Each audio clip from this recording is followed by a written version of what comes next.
Peço a você que abra a sua Bíblia no livro histórico de 1 Samuel, capítulo de número 3. Samuel, capítulo de número 3.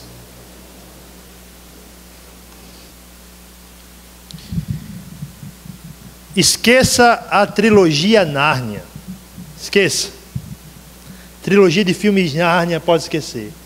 Porque com certeza a melhor saga de um personagem no cinema é a de Rocky Balboa. Se você não assistiu ainda, você tem que assistir. E você tem que assistir, vai levar um tempo, porque são Rocky 1, 2, 3, 4. Você pode pular o 5, que é terrível. Rocky Balboa, Creed 1 e recentemente lançado Creed 2. Contam a história desse boxeador. E, particularmente, irmãos, é um dos meus filmes preferidos. Falando especificamente em um dos filmes, o Creed, Nascido para Lutar, tem uma cena que me chama muita atenção. É quando o filho de Apollo Creed, Adonis, vai atrás de Rocky para pedir para que Rocky o treine. A questão é que o pai de Adonis morreu no ringue, após uma luta. E Rocky era o melhor amigo de Apolo. O jovem Adonis vai até o restaurante de Rocky e pede para que Rocky o treine. Rocky olha para ele e o pergunta: você tem dinheiro? Você tem estudo? Para que você quer subir no ringue para apanhar? A resposta de Adonis é clara: desde que eu nasci, a única coisa que eu sei é lutar. Esse foi o chamado de Adonis. E ele sabia muito bem o que fazer. E você, cristão, sabe o que deve fazer depois de chamado por Deus? Você sabe o que deve cumprir, preservar, zelar, depois de ter sido chamado pelo Evangelho? O texto que nós leremos apontará lições que nos ajudarão a compreender mais o nosso chamado. Vamos ao texto sagrado. 1 Samuel, capítulo 3, verso 10. Diz o seguinte: O Senhor voltou a chamá-lo como nas outras vezes. Samuel, Samuel. Samuel disse: fala, pois o teu servo está ouvindo. Vamos orar, irmãos. Senhor, tu és glorioso, tu és grande, infinito, e nós te louvamos. Porque tu, Senhor, domina a criação. Não há quem se compare a ti. E, Senhor, se certa vez, quando perseguido por Saul, Davi se comparou a uma diante daquele rei, quem somos nós? Não somos nada. Mas te pedimos por misericórdia que continues a falar conosco, assim como falaste através dos louvores. Agora, fala através da tua palavra. É o que eu te peço, no nome de Cristo Jesus. Amém. Bem, o filme que eu falei e a história da Bíblia tem algumas semelhanças. Como, por exemplo, assim como Rocky, Eli está velho. Também como Rocky, Eli foi um fracasso com sua família. Rocky era viúvo, não falava com seus filhos. Eli não dominava os seus filhos. E assim como o jovem Adonis, Samuel também tem uma convicção: a vida que o aguarda não é ao lado do seu pai que tem riqueza, chamado Eucana. A vida que o aguarda é no serviço ao santuário. O chamado que bradou no coração de Samuel é muito semelhante ao nosso chamado, ao chamado de cada cristão que está aqui nesta tarde. Porque eu quero afirmar, querido, que todo o cristão foi chamado pela palavra. E é sobre isso que eu quero pensar com você nesta tarde. Então, todo cristão foi chamado pela palavra. Portanto, você pode acompanhar os pontos no seu boletim. Ouça a palavra.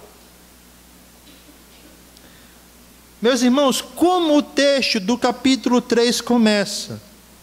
Começa nos informando o contexto da história do chamado de Samuel. No versículo 1 nós lemos: o menino Samuel ministrava perante o Senhor. Eu quero que você perceba, muito provavelmente Samuel não é uma criança aqui, é um adolescente. O tempo já se passou e aquele menino do capítulo anterior já é um adolescente.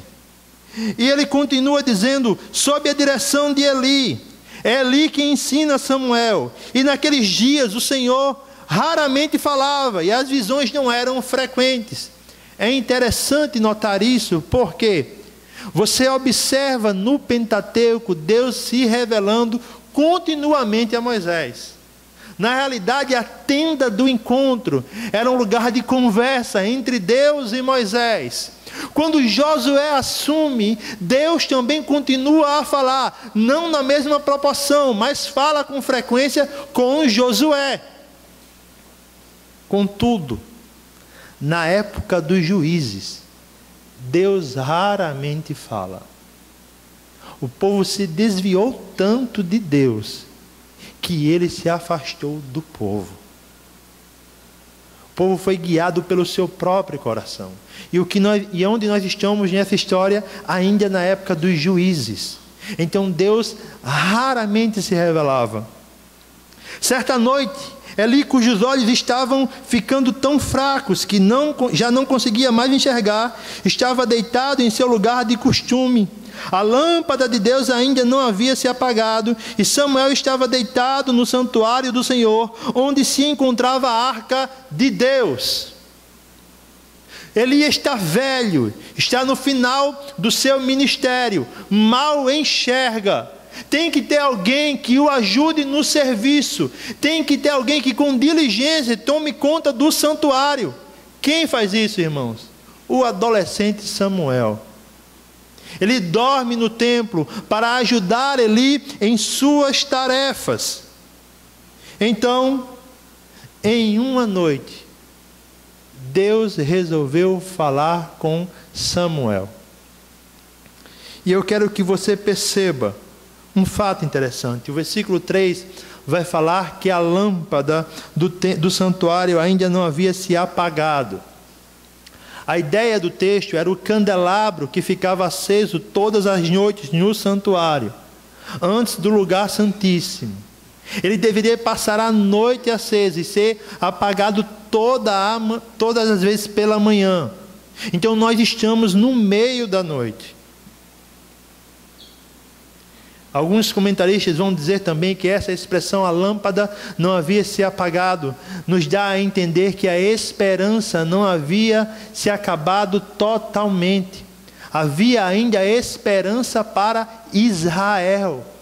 E é agora, no meio da noite, que a história vai tomar um outro rumo, através de um chamado divino. E como ele acontece? Por 3 vezes, Deus chama Samuel. Literalmente, irmão, Samuel ouve uma voz chamando o seu nome. Um adolescente. Um menino. E por 3 vezes ele corre até Eli. E pergunta se Eli precisa de alguma coisa. E por 3 vezes ele responde que ele não está precisando de nada. E manda o menino voltar a dormir. Mas a voz que chama o menino é maior que o seu sono. Na 3ª vez, Eli tem um discernimento. É Deus quem está chamando Samuel. E eu espero que você perceba, e você pode até se perguntar, por que Samuel não reconheceu a voz de Deus? Nós vamos encontrar essa resposta no versículo 7, quando o texto sagrado nos diz: ora, Samuel ainda não conhecia o Senhor. A palavra do Senhor ainda não lhe havia sido revelada. Então o que nós encontramos é um adolescente que com diligência serve ao templo, que com amor serve na obra de Deus, mas que não conhece a voz de Deus e que não tem intimidade com Deus. Ele precisava de ensino. E quem vai ensiná-lo? O sacerdote fracassado chamado Eli. Ele diz a Samuel: Samuel, quando essa voz chamar você novamente, versículo 9, você deve responder: fala, Senhor, pois o teu servo está ouvindo. Quando Samuel se deita, a voz o chama, mas reparem, não como nas outras vezes. Não é apenas agora uma vez que essa voz o chama, mas 2 vezes seguidas e com ênfase. A ideia é urgência. Deus quer falar com Samuel com urgência. Por isso ele chama Samuel, Samuel, versículo de número 10. E agora, depois que foi ensinado, aquele menino sabe como responder à voz do Senhor. E como se responde à voz do Senhor, irmãos? Dizendo: fala, Senhor, pois o teu servo está ouvindo. Meu irmão, esse texto ensina para nós verdades maravilhosas. Ensina que Deus se comunica com o seu povo e não está distante dele. Isso é o que alguns teólogos vão chamar de atributos ou de características divinas. 2 termos específicos que alguns teólogos amam: transcendência e imanência. Quando nós pensamos na transcendência, nós pensamos em um Deus Senhor da criação, absoluto, inalcançável. Pensar num ser transcendente é pensar em alguém que, na nossa capacidade humana, não teríamos condições de conhecê-lo. Deus é transcendente. Ele está acima de nós, irmãos. Então eu e você, por mais que queiramos, não teríamos capacidade de conhecê-lo. Em outras palavras, se Deus quisesse, nós morreríamos procurando-o e jamais o encontraríamos. Ele é grande, irmãos. Ele é absoluto. Ele é Senhor do universo. Mas Ele é imanente. E na imanência, nós compreendemos que Deus resolveu se relacionar com o ser humano. Deus resolveu não ficar distante da humanidade. E o mais lindo de tudo, Deus resolveu se deixar ser conhecido pelo homem. Sabe por que nós conhecemos a Deus? Porque Ele quis que nós o conhecêssemos. E conhecêssemos tão pouco que a eternidade não será suficiente para terminar de conhecê-lo. O que está acontecendo no texto? Deus está mostrando a sua transcendência. Eu sou soberano, está mostrando a sua imanência. Eu quero falar com você, Samuel. O Deus de Israel escolheu um adolescente para se comunicar diretamente. Então, se Deus fala conosco, a pergunta é: porque não estamos ouvindo. Ou melhor, quem você está ouvindo, meu irmão? Quais vozes dominam a sua audição?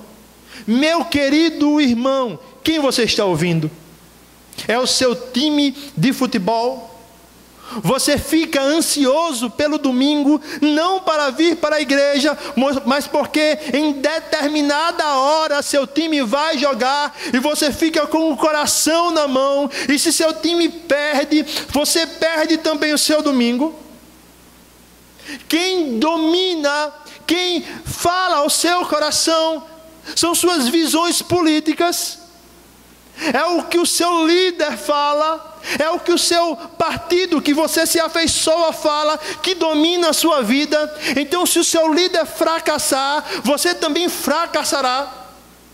Minha irmã, quem domina, a quem você está ouvindo?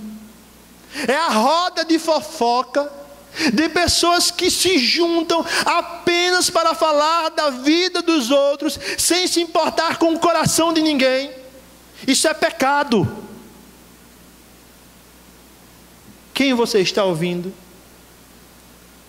São suas paixões pecaminosas do coração que fazem com que você se porte de forma vergonhosa diante da sua família.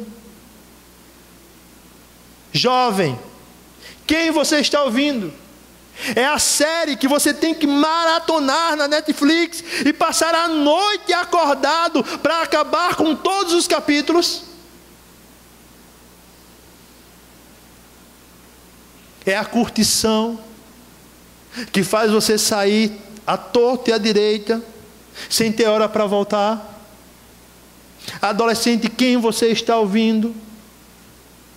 É seu youtuber, cristão, não cristão, inimigo de Deus, declarado zombador da fé?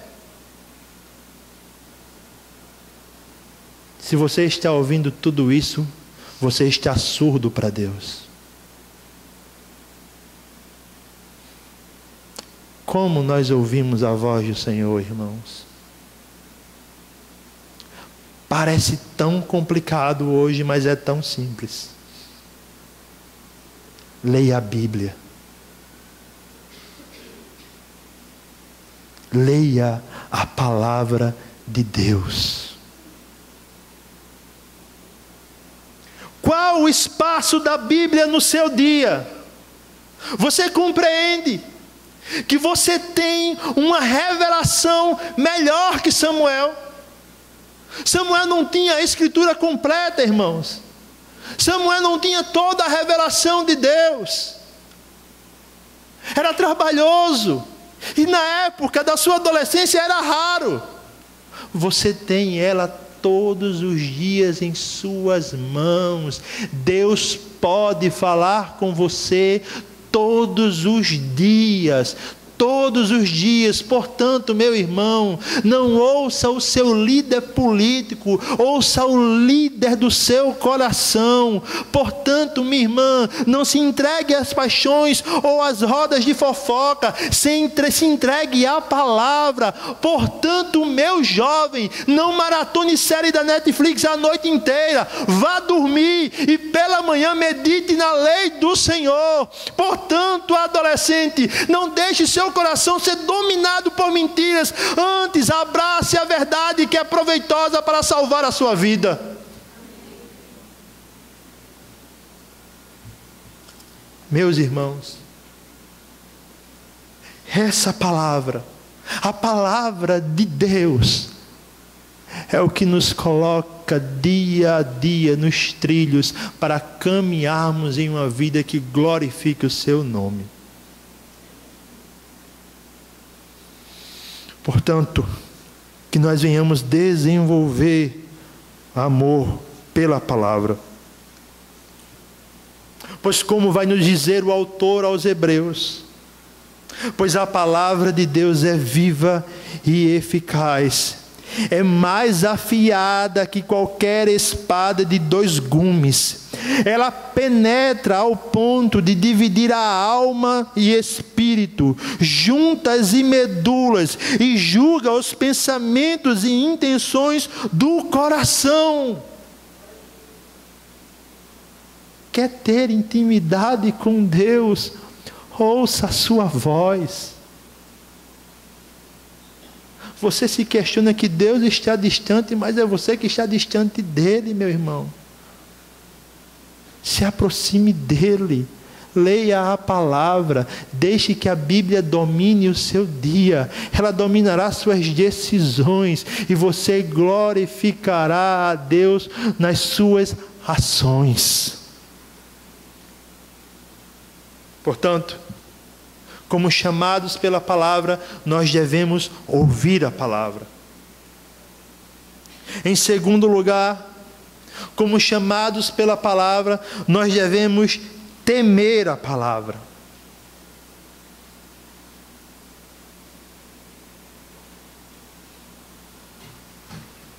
Acompanhe comigo a partir do verso 11.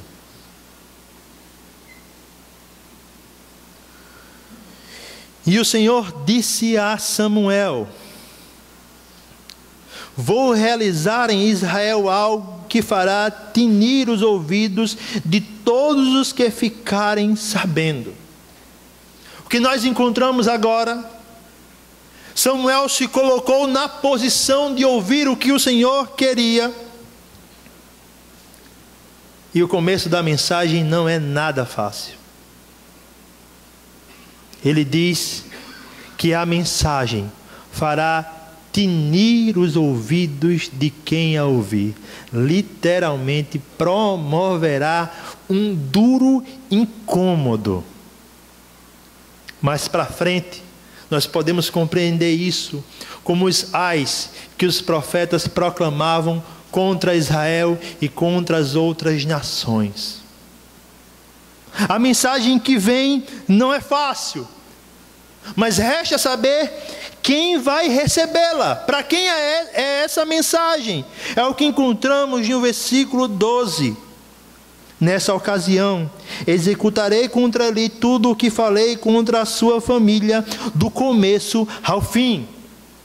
Se você estava aqui domingo passado, você deve se lembrar da mensagem. Em determinado momento, Deus levantou um homem para profetizar contra a casa de Eli, propriamente contra os 2 filhos de Eli, Ofni e Finéias, que eram corruptos, que se prostituíam no templo.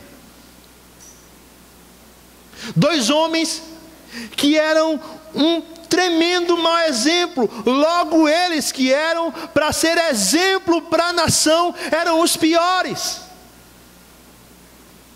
Faz-me lembrar de uma reunião que tivemos com o reverendo Renan, e ele nos falou: o padrão de caráter do líder deve exceder o do liderado.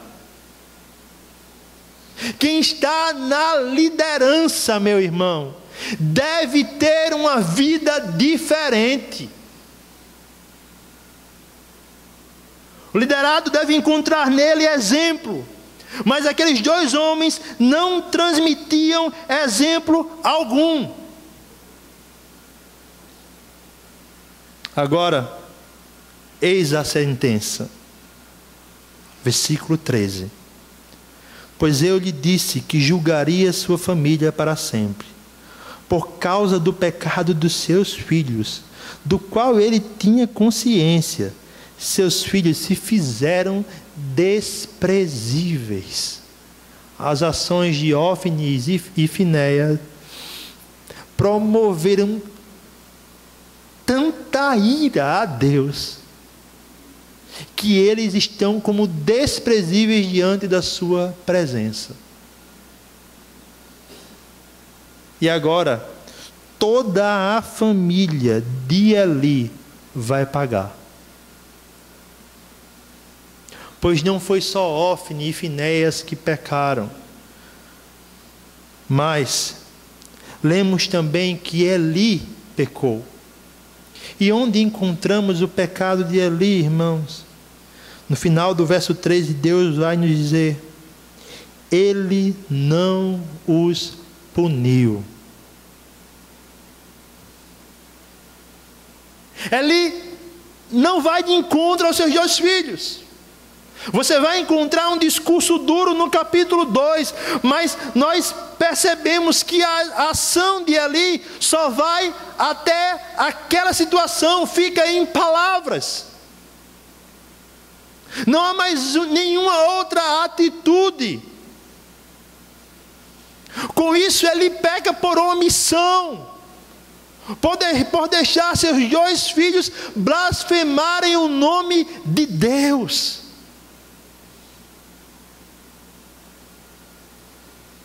Não fazer nada diante de uma blasfêmia foi o pior pecado de Eli. E agora, irmãos, nós encontramos no versículo 14 a palavra mais dura que Eli ouviu. O versículo nos diz: Por isso jurei à família de Eli, jamais se fará propiciação pela culpa da família de Eli, mediante sacrifício ou oferta.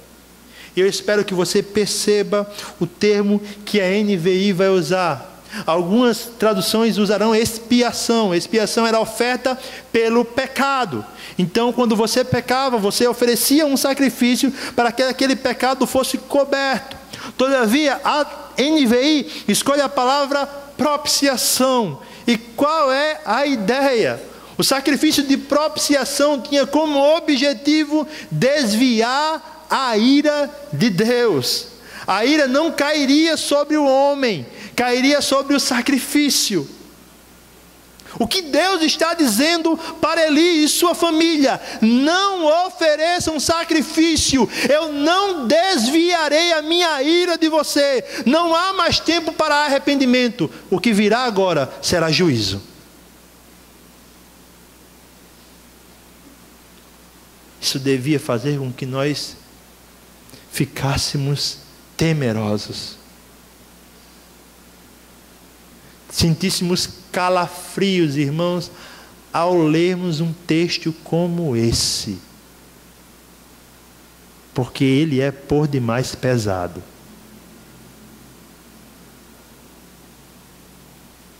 Meu irmão, você teme a pessoa de Deus? Você teme o Altíssimo? Como diz William Craig, parafraseando o seu livro Em Guarda: pior que negar a existência de Deus, em outras palavras, pior do que ser ateu, é afirmar que Ele existe, contudo, isso não fazer a mínima diferença em sua vida. Então, pior que ser um ateu é ler a Bíblia, saber que ela é a verdade e não dar a mínima. Por que os filhos de Eli não mereciam perdão, irmãos? Porque eles brincaram com as ofertas de sacrifício. Eles eram corruptos, não respeitando os sacrifícios pelo pecado, que era o caminho do arrependimento.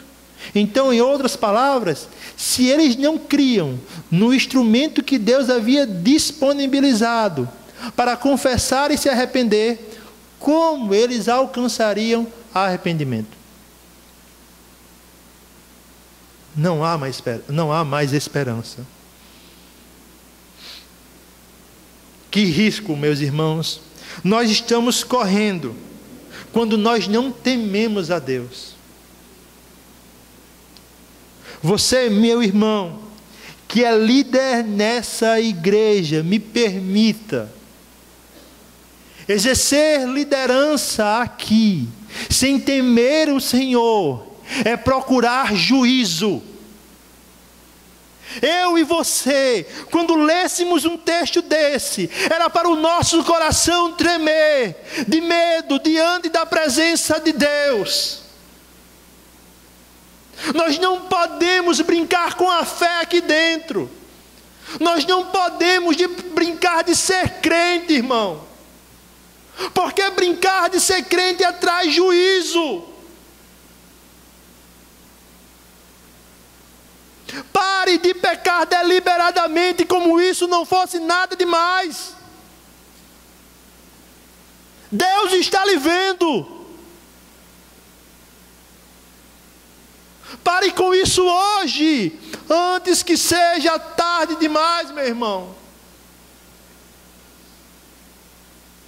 Você que lidera qualquer grupo na igreja, do PG ao mais simples, Deus colocou você em posição de honra diante dos demais, mas essa posição não é para privilégios, essa posição é para serviço.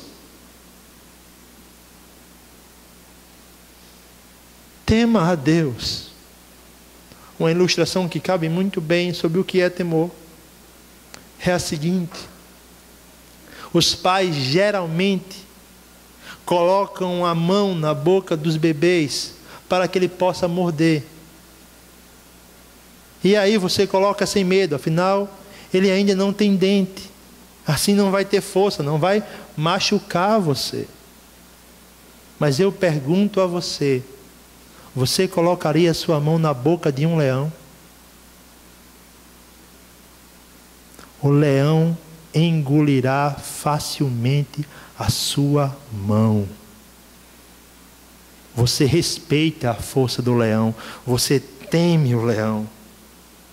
Agora eu quero perguntar a você: o que é um leão comum diante do leão da tribo de Judá? Diante do Deus Todo-Poderoso. Tema o Senhor. Tema Ele. Viva uma vida em que a presença de Deus conforta o seu coração. É sinônimo de amor. Mas um amor tão respeitoso que a graça não é barata.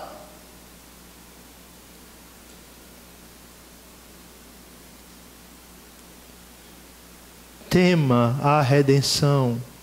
Ela custou o sangue do Filho de Deus. Portanto, viva em temor. Pare de brincar, meu irmão. Ou você esqueceu o que Paulo falou em uma de suas cartas: de Deus não se zomba. Que Deus firme o temor a Ele em nossos corações. Que nós venhamos a temê-lo. Nós vemos também, irmãos, o pecado de Eli. E me permita, você que é pai, Eli fracassou por não punir os seus filhos. Eli fracassou por deixar os seus filhos viverem a vida do jeito que queriam. Eli fracassou porque não considerou que seus filhos poderiam perecer de forma terrível. Entregou a situação. Pai cristão, você não pode seguir o exemplo de Eli. Você não pode vacilar e recuar a sua mão.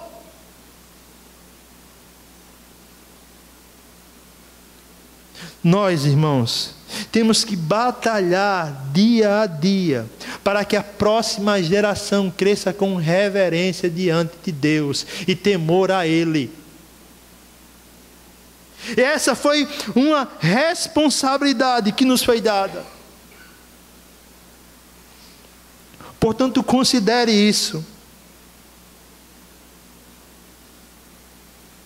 Considere que seu filho tem que crescer no temor do Senhor. Crescer honrando ao Deus que o salvou. Pai cristão, você tem olhado o que seu filho tem curtido no Instagram? Se seu filho adolescente não lhe dá acesso ao Instagram, ele deve lhe dar. Você é o cuidador dele, meu irmão. Porque enquanto você dorme, o seu filho, que pode ter a idade de Samuel aqui, está curtindo páginas que desonram e ofendem a pessoa de Deus. Páginas que apoiam causas antibíblicas, como aborto, casamento homossexual. E cabe a você, pai, fiscalizar. E cabe a você, pai, educar para a glória de Deus. Cabe a você ensinar seu filho a se portar na igreja. Eu me lembro quando minha mãe me levava à igreja. E eu não era uma criança fácil, irmãos. Não era. Dirigentes de círculo de oração infantil que o temam. Mas eu estava lá no banco. E quando eu começava a perder o freio durante o culto, eu recebia um alerta. E que alerta era esse, irmãos? Aquele olhar maravilhoso que só mãe sabe praticar. De longe ela olhava. E na mesma hora eu pensei, estou perdido. Mas às vezes, o coração pecador não se contentava com o olhar. Teimoso, continuava a brincar no culto. Aí minha mãe usou uma receita bíblica, irmãos. Uma receita maravilhosa. Olhe, não tem igual. Provérbios 29:15.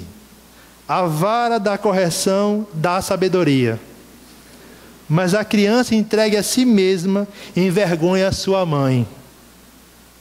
Meu irmão, vara aqui é literal.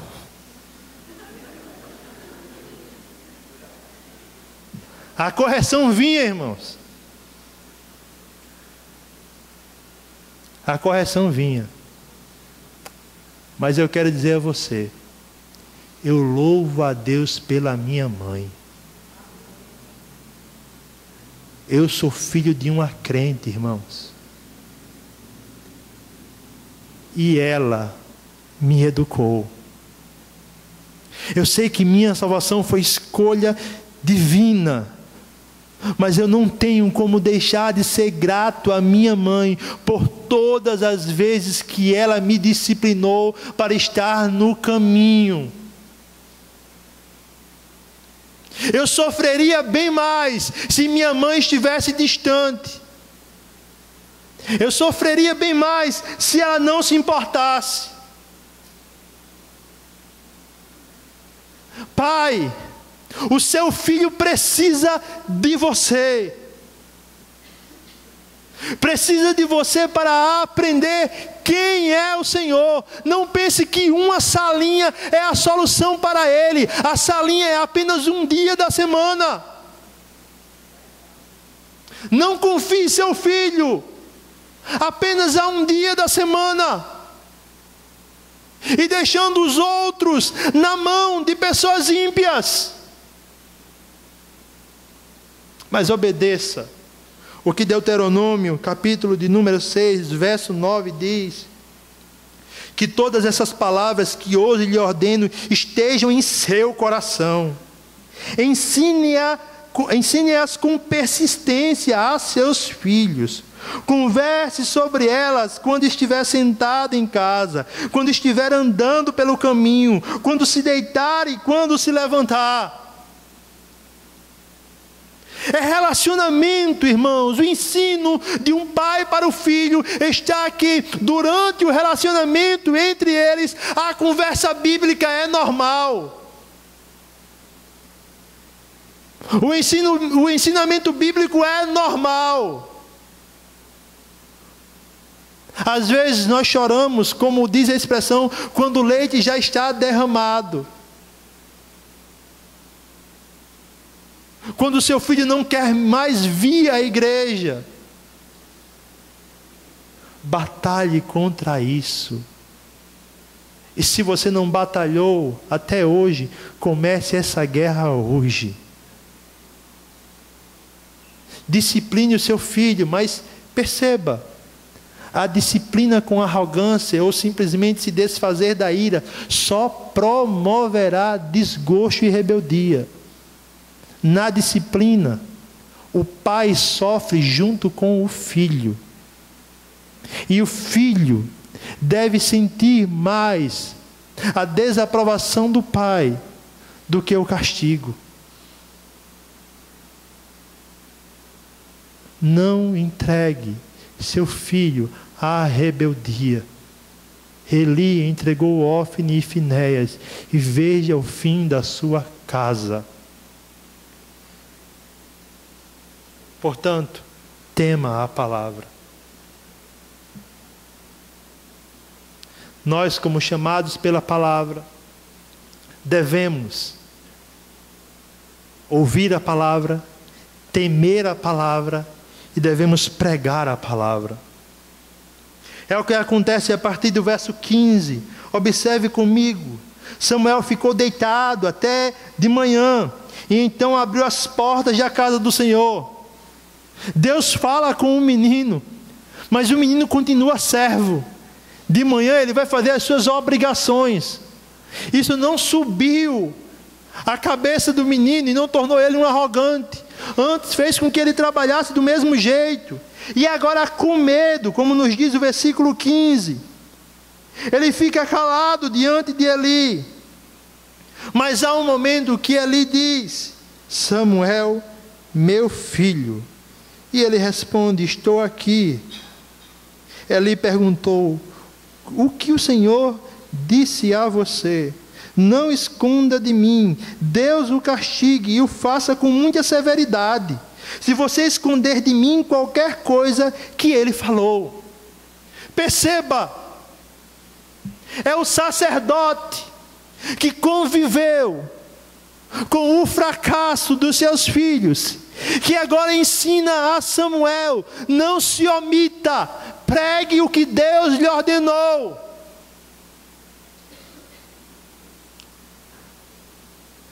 A mensagem deve superar o medo no coração de Samuel. E aí nós encontramos no versículo 18 que Samuel fala tudo o que o Senhor tinha dito a ele. A reação de Eli é simplesmente aceitar, em dizer: Ele é o Senhor, que faça o que lhe parecer melhor. Você percebe que a primeira mensagem de Samuel foi proclamar uma mensagem de juízo para aquele que por muito tempo o criou. Eli teve mais contato com Samuel do que Ana e Elcana. Contudo, Samuel não se negou em pregar a palavra, mesmo que ela fosse duríssima. O que acontece então, meus irmãos? Samuel continua a pregar, crescendo, ele vai continuando a pregar. As palavras do Senhor são-lhe reveladas cada vez mais, e todas as palavras do Senhor que Samuel fala se cumprem, o que torna este rapaz o primeiro juiz com autoridade em todo Israel. Você vai perceber no versículo 20 que de Dan, um extremo da fronteira, a Berseba, o outro extremo da fronteira, todos reconheciam que esse rapaz era um profeta.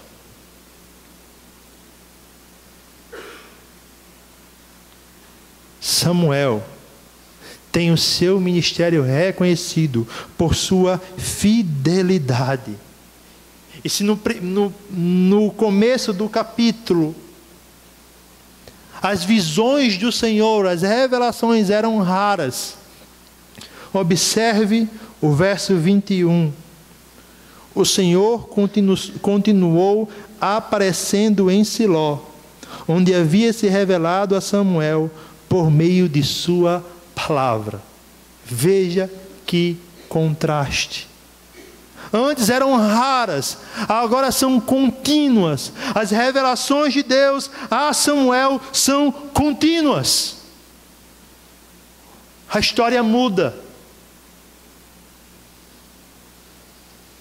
pela fidelidade de Deus e pela obediência de um pregador, de um profeta. Pregue a palavra, meu irmão. E a sua pregação deve honrar 3 coisas: Deus, o povo e o tempo. Quando eu falo que sua pregação deve honrar a Deus, é que, como Samuel, você não pode esconder a mensagem do Evangelho. Samuel pregou a palavra com fidelidade. Nós temos que pregar a palavra com fidelidade. Não oculte a mensagem do Evangelho. Não se esconda. Pregue. Pregue todos os desígnios de Deus. Não alivie como aliviam por aí, mudando os termos. Pecado é falha. Adultério é vacilo.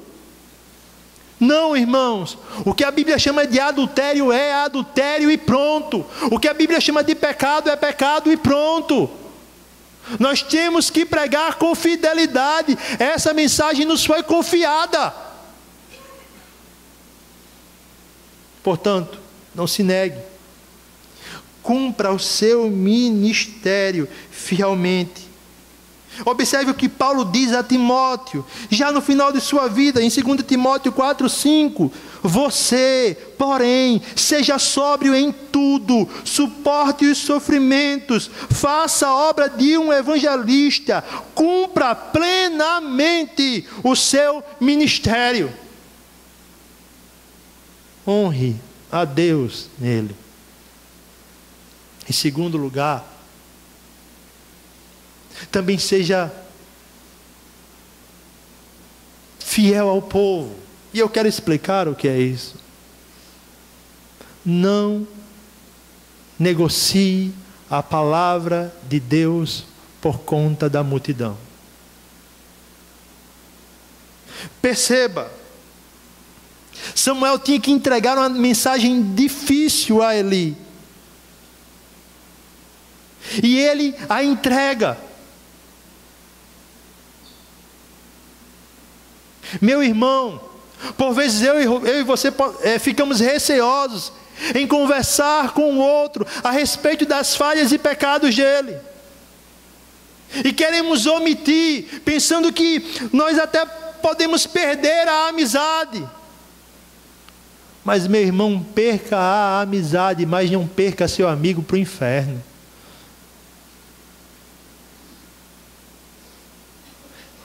No entanto, 2 coisas devem dominar a forma com que você fala com os outros. A primeira delas, não se deixe ser dominado pela arrogância. Pessoas que enchem o peito e dizem: eu sou assim, eu vou lá e falo, eu não aliso, comigo é desse jeito. Não quer ouvir problema dele, eu sou direto e pronto. Como eu via por vezes, o que papai manda entregar, eu entrego e pronto. e entrega a mensagem com arrogância. Perceba, a pregação do Evangelho não pode ser separada do coração do pregador. Quando você for falar para alguém, lembre-se, podia ser você naquele mesmo pecado. Portanto, haja com misericórdia, haja com graça, com compaixão. Contudo, não omita, não queira fazer com que a mensagem não seja ouvida completamente, por mais dura que ela seja, é a que o seu irmão precisa. Assim, é a maior demonstração de amor que você pode ter por ele, pregando fielmente a palavra. Então, eu não posso ser dominado pela arrogância e nem ficar acovardado sendo omisso. O que deve dominar a minha pregação é o equilíbrio, fidelidade e misericórdia. Perceba também, meu irmão, que é o povo que reconhece Samuel como profeta. Ele não sai por aí dizendo que é profeta. Assim eu quero dizer, você que tem aspiração ao sagrado ministério, você pode afirmar para todo mundo e trazer para si o título de pastor, mas se o povo de Deus não reconhecer o seu pastoreio, ele fica só para você. A igreja tem que ver em você um pastor. O seu chamado tem que ser aprovado pela igreja. Ele é revelado, você é chamado por Deus, mas a igreja e a liderança confirmam o seu chamado. E no fim, meu irmão, pregue com fidelidade a Deus durante toda a sua vida. Comece bem e termine bem. Samuel, como podemos observar no texto, à medida que cresce, continua com fidelidade à pessoa de Deus. Diferente dos filhos de Eli, ele não se corrompe. Diferente dos filhos de Eli, ele não se desvia, mas permanece fiel. Qual é o nosso papel, irmãos?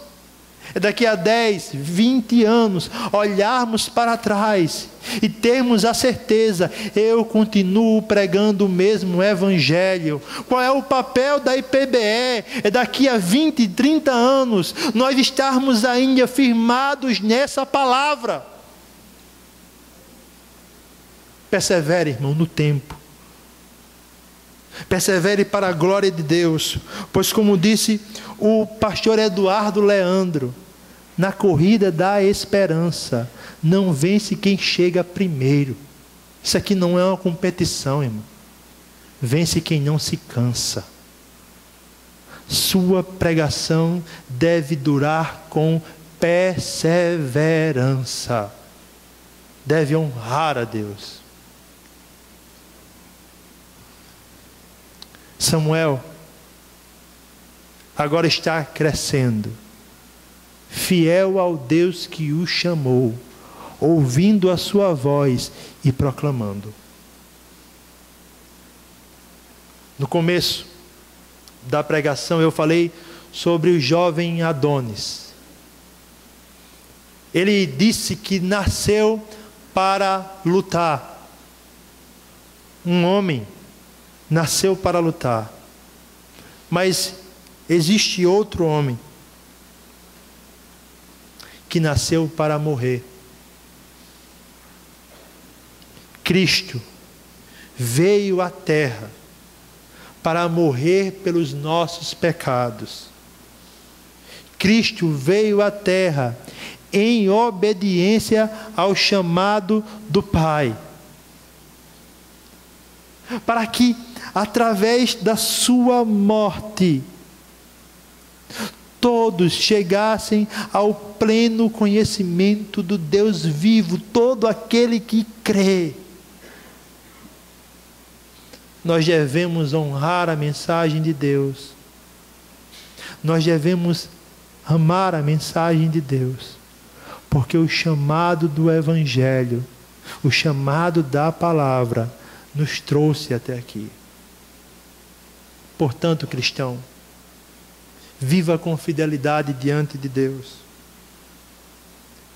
E no final das nossas vidas, que nós venhamos a dizer como o apóstolo Paulo: combati o bom combate, terminei a corrida, guardei a fé. Que Deus em Cristo abençoe a sua igreja. Fiquemos de pé, meus irmãos.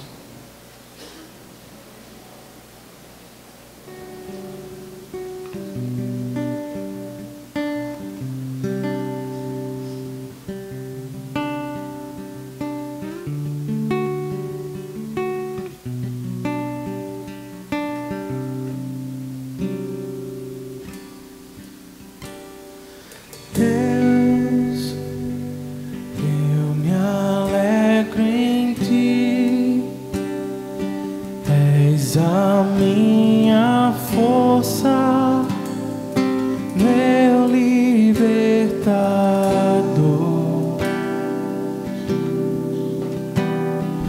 Eu, tão pequeno e fraco, em Ti exaltado, rocha e redentor.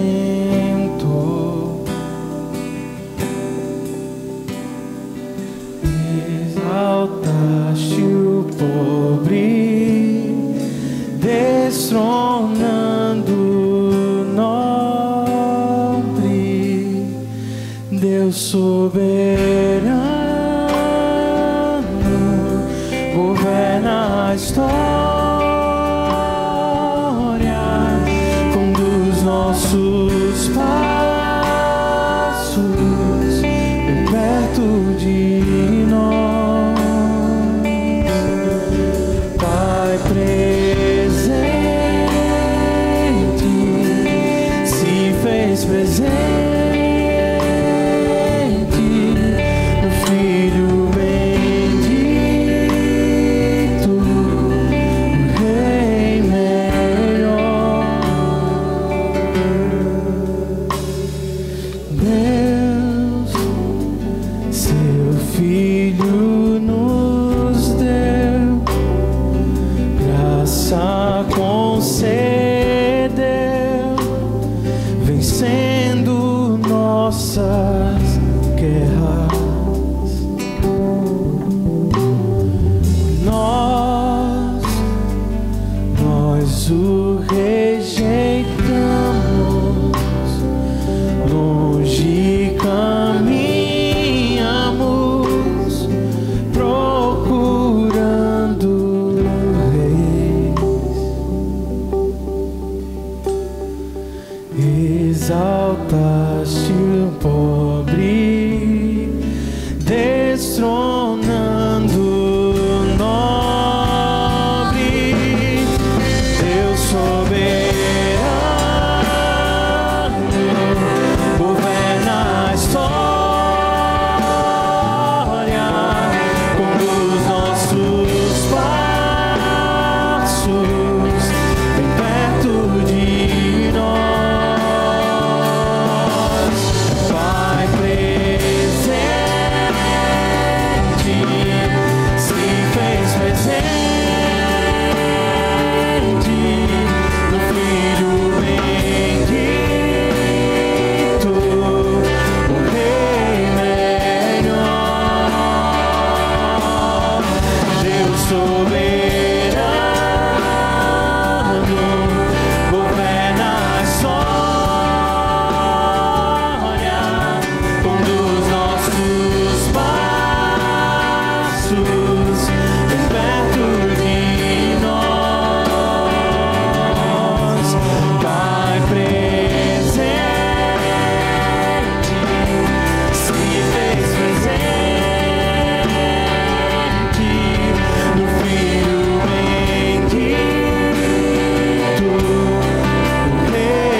Senhor nosso Deus e Pai,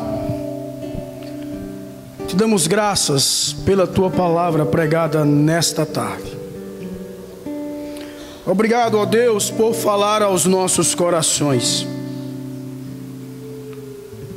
O que te pedimos, ó Deus, é que o Senhor possa nos ajudar.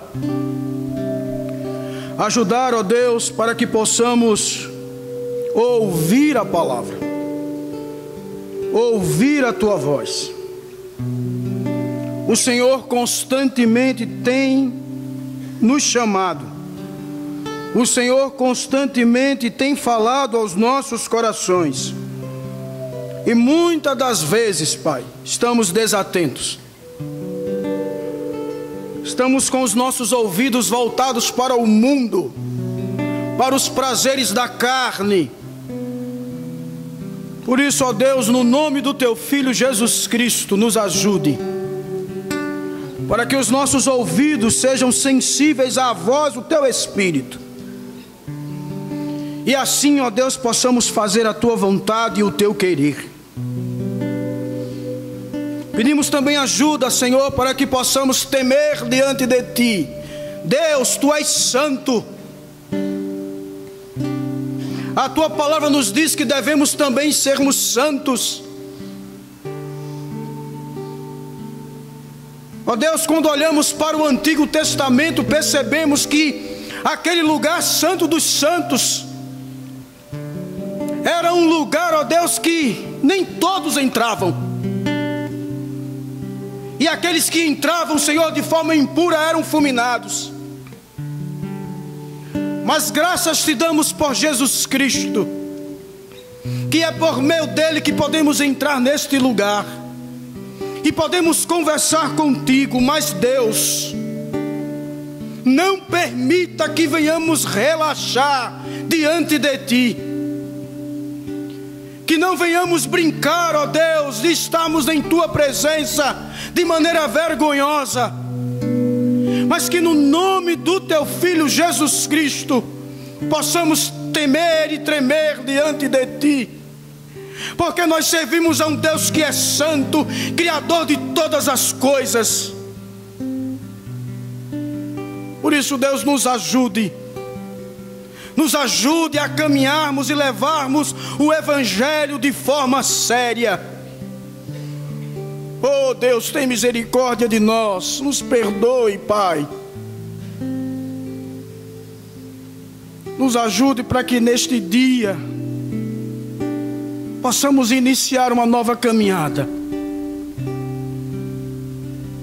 Obrigado, Deus, por nos exortar a pregarmos a Tua palavra, a abrirmos a nossa boca, a não omitirmos nada do que ela nos traz.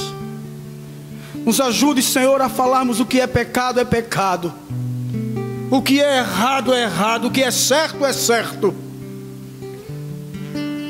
Que não venhamos, ó Deus, cambalear nem para um lado nem para o outro,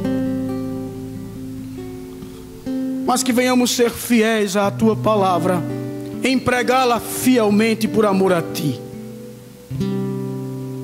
É assim, Pai, que nós oramos, gratos ao Senhor.